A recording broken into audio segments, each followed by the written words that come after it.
In a bustling city near the sea, there once lived a merchant of vast and enviable wealth. His name was spoken with respect in every counting house and market square, for he possessed a fleet of ships that sailed to the four corners of the earth, returning laden with spices from the Indies, silks from the Orient, and precious gems from lands that appeared on no map. Yet, despite the gold that flowed through his fingers, the merchant's true treasure lay within the walls of his own home, his 6 children. He had 3 sons, handsome and spirited young men who aspired to join their father in trade or the king in his army. But it was his 3 daughters who captured the city's attention. The 2 eldest were undeniably striking, with hair like spun flax and eyes like polished sapphires. However, their vanity was as vast as their father's fortune. They spent their days in front of tall, silver-backed mirrors, fretting over the lace on a bodice or the height of a powdered wig. They rose at noon, spent the afternoon promenading through the royal gardens to be seen by dukes and counts, and spent their evenings at balls, mocking anyone who did not possess a title or a carriage with 4 horses. They felt themselves made for a life of perpetual leisure and adoration. The youngest daughter, however, was a creature of a different mold. When she was a child, her father had affectionately called her his little beauty, and as she grew, the name adhered to her, becoming simply Beauty. It was a fitting title, though her beauty was not the sharp, demanding kind her sisters possessed. Hers was the beauty of a calm dawn or a quiet rose. She had eyes the color of autumn hazelnuts, full of intelligence and warmth. While her sisters chased status, Beauty found joy in the library, losing herself in the histories of ancient empires or the verses of great poets. She tended to her father's comfort, listening to his worries about the trade winds, and she treated the servants with the same courtesy she showed the mayor. Because of the family's immense wealth, suitors flocked to the merchant's door. They came in droves, wealthy bankers, ambitious lawyers, and minor nobility. The 2 eldest sisters rejected them all with scorn. "I shall not marry anyone less than a duke," the eldest declared, tossing her head. "Or perhaps a prince of the blood," added the second. Beauty, too, was courted. Gentle merchants and kind scholars asked for her hand. To each, she offered a sincere smile and a gentle refusal. "You do me a great honor," she would say, "but I am yet young. I wish to stay with my father a few years more, for his company is my greatest comfort." Fortune, however, is a fickle wheel. It turns when least expected. One terrible evening, a messenger arrived at the merchant's door, his horse frothed with sweat, his face pale. The news was catastrophic. A sudden, violent tempest had struck the merchant's fleet at sea. Of his great ships, some had been swallowed by the waves, others smashed against the jagged rocks of a foreign coast, and the few that remained had been seized by pirates. In the span of a single conversation, the merchant went from being one of the richest men in the kingdom to a pauper. Creditors, once his friends, descended like vultures. To pay his debts, he was forced to sell his grand townhouse, his fine furniture, his carriages, and his collection of art. When the dust settled, all that remained was a small, dilapidated cottage in the deep countryside, surrounded by a dense, lonely forest 100 miles from the capital. "My children," the merchant said, his voice trembling with grief, "we have nothing left but this cottage. We must go there and earn our daily bread with the labor of our hands. There is no money for servants. We must be our own masters now." The reaction of the sisters was immediate and hysterical.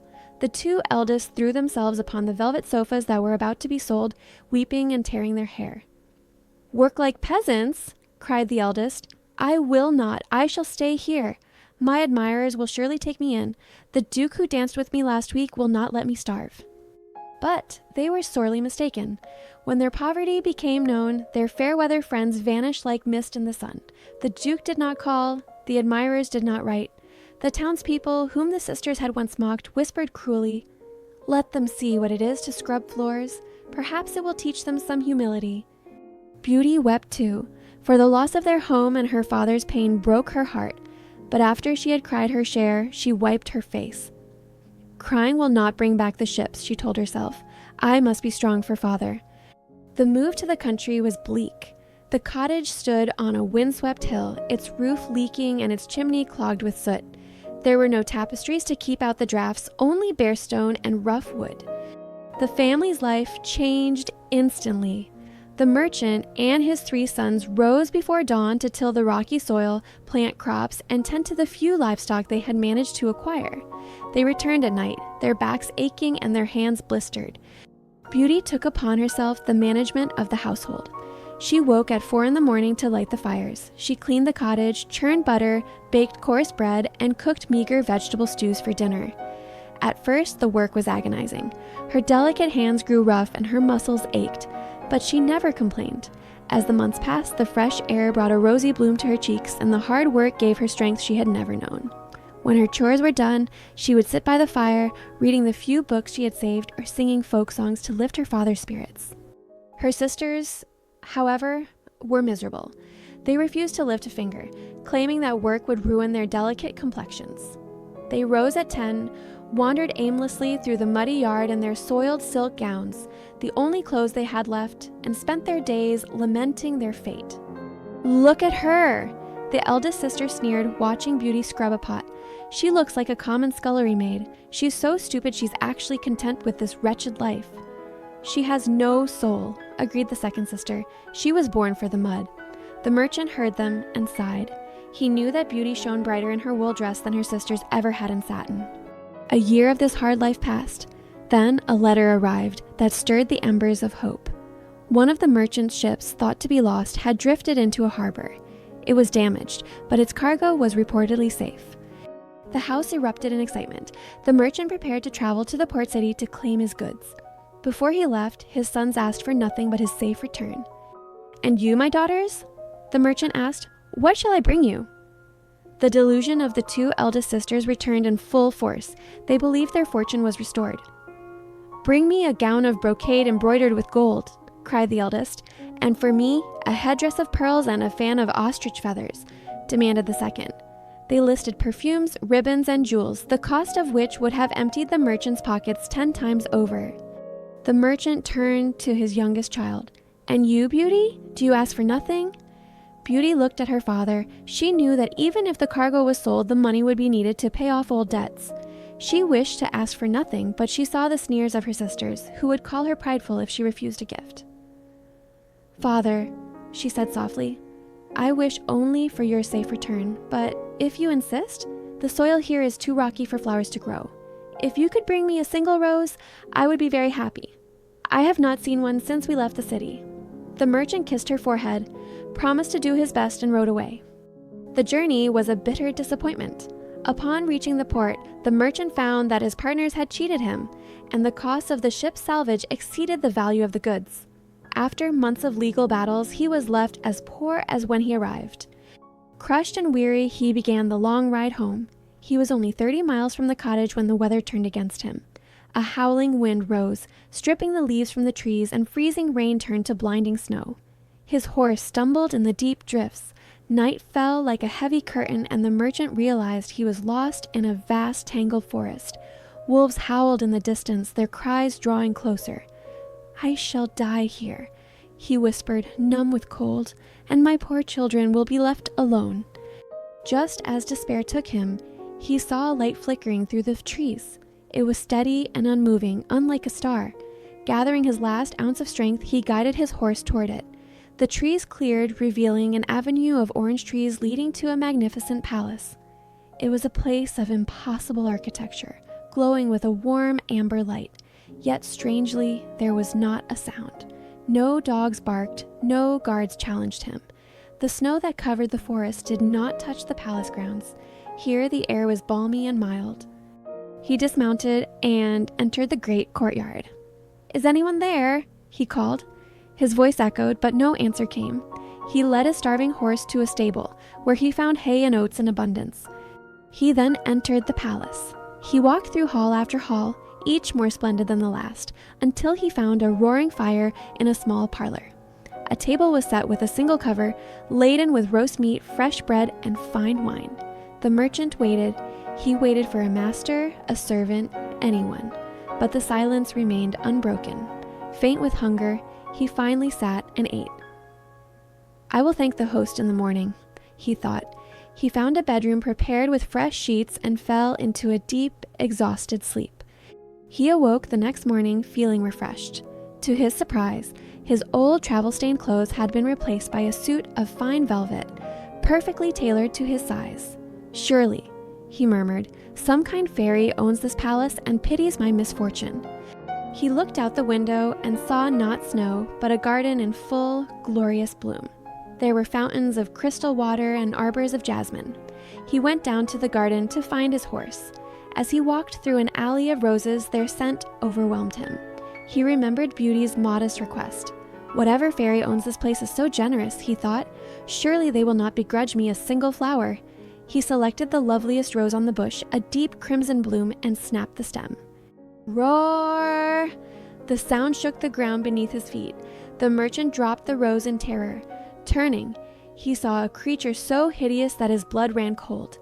It stood as tall as a giant, with the head of a lion, the tusks of a boar, and eyes that burned with a terrible, intelligent fire. It was a beast. It was "Ungrateful man," the beast spoke, his voice like grinding stones. "I saved your life. I gave you food, warmth, and shelter when you would have perished in the snow. And in return you steal my roses, the things I love most in the world? You shall die for this insolence." The merchant fell to his knees, clasping his hands. "My lord, forgive me. I did not know. I only wished to take a rose for one of my daughters. She asked for nothing else." The beast paused. "You have daughters?" "Yes, my lord, 6 children. I promised the youngest a rose." The beast looked at the trembling man with an unreadable expression. "I am not a lord. I am a beast. I do not like compliments. I like the truth. Listen to me, merchant. I will spare your life on one condition. One of your daughters must come here willingly and die in your place. If she refuses, you must return in 3 months to face your punishment." The merchant had no intention of letting his daughters die, but he thought, "If I agree, I can at least return home and bid them farewell." "I accept," the merchant whispered. "Go," growled the beast, "but you shall not leave empty-handed. Go to the room where you slept. There is a chest. Fill it with whatever gold and treasure you desire. I will have it sent to your home." The merchant returned home, his horse laden with gold, but his heart heavy as lead. When he arrived, his children rushed to greet him. He looked at Beauty, handed her the crimson rose, and burst into tears.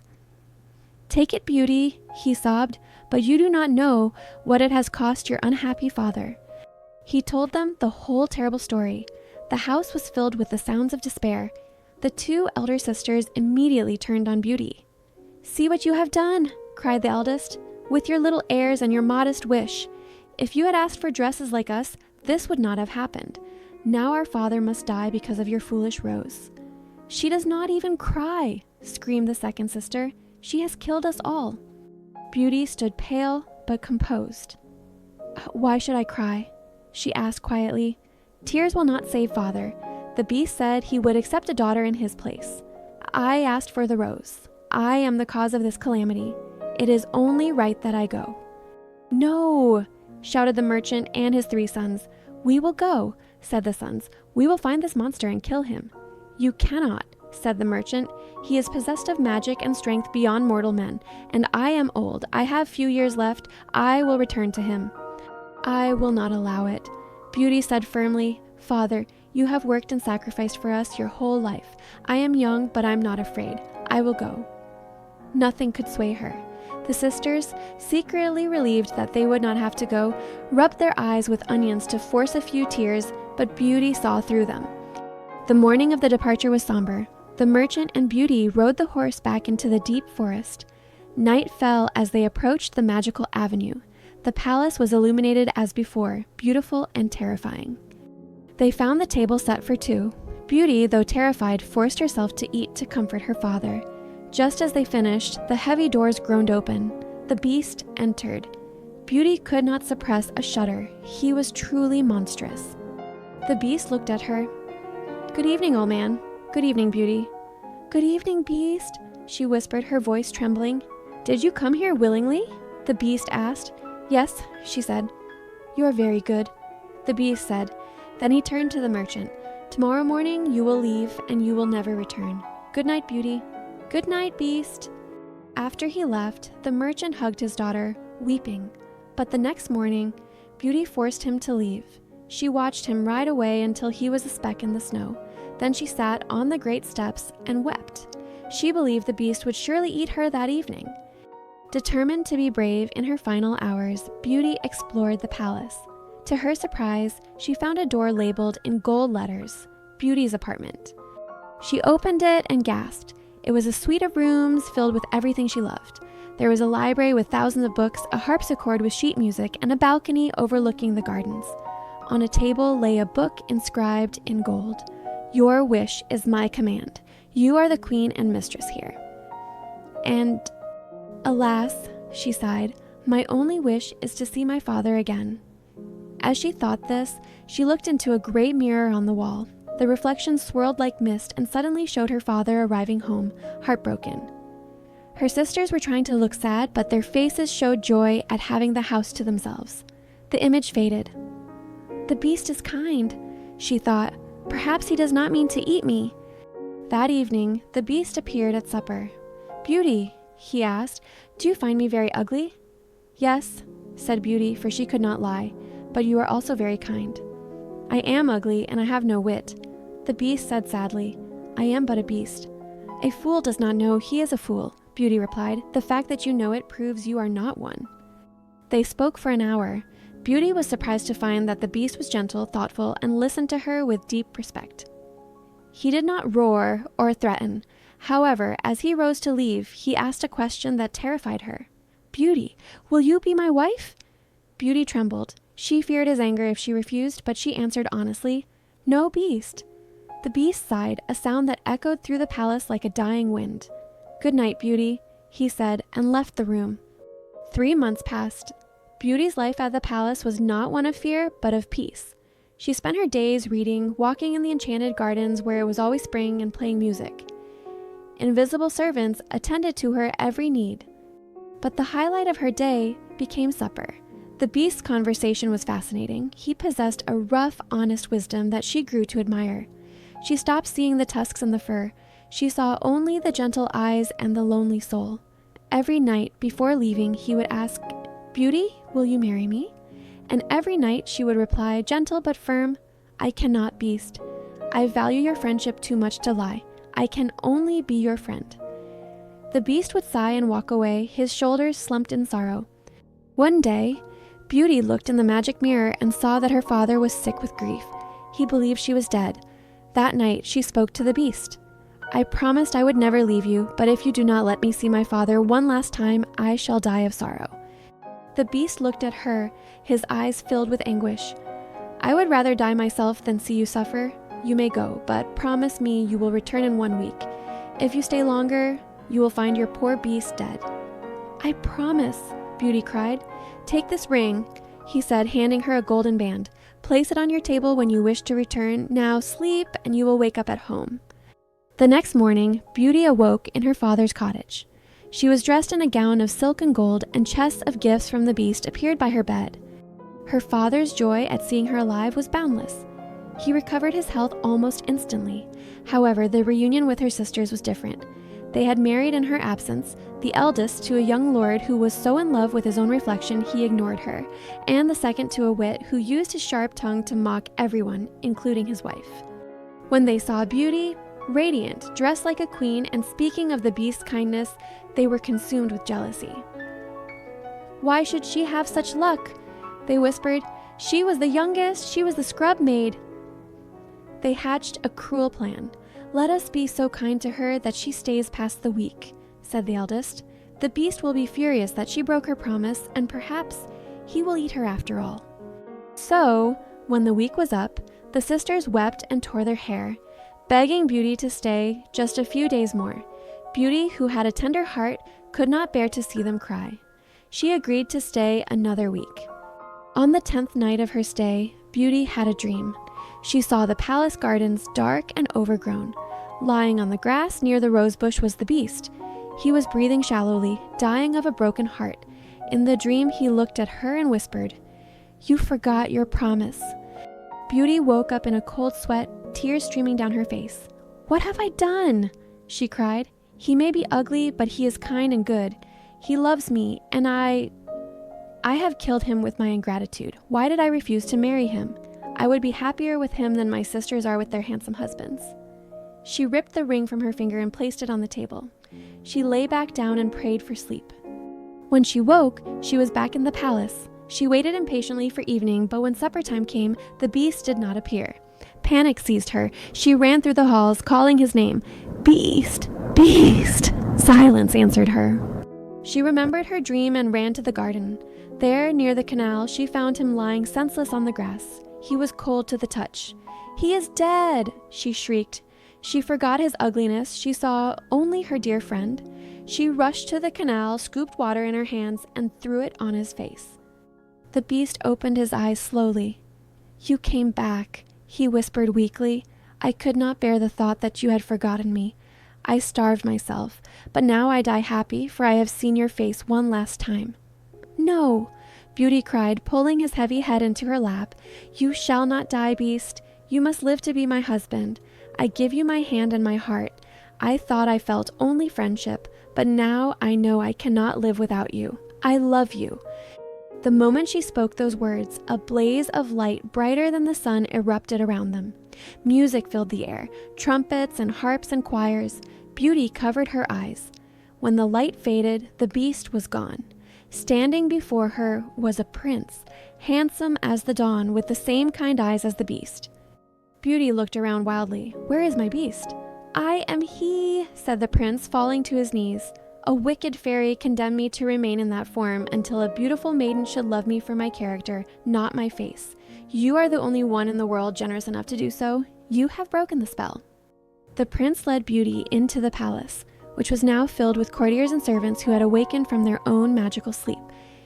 In the great hall, Beauty found her father and her brothers, transported there by the good fairy who had watched over them. But her sisters were there too. The fairy appeared tall and stern, holding a wand of crystal. "Beauty," said the fairy, "you have chosen well. You preferred virtue to wit and beauty, and now you shall have all three combined in one person. You shall be a great queen." She turned to the two sisters. "As for you, your hearts are black with envy and malice. I know of no punishment worse than this. You shall become statues at the door of your sister's palace. You will retain your consciousness, and you will watch her happiness every day until you admit your faults and cure your jealousy. But I fear you may stay statues forever."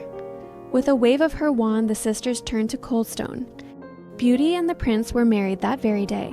They lived long and happy lives, ruling their kingdom with the same kindness and generosity that had brought them together, proving that true beauty is found not in the face, but in the heart.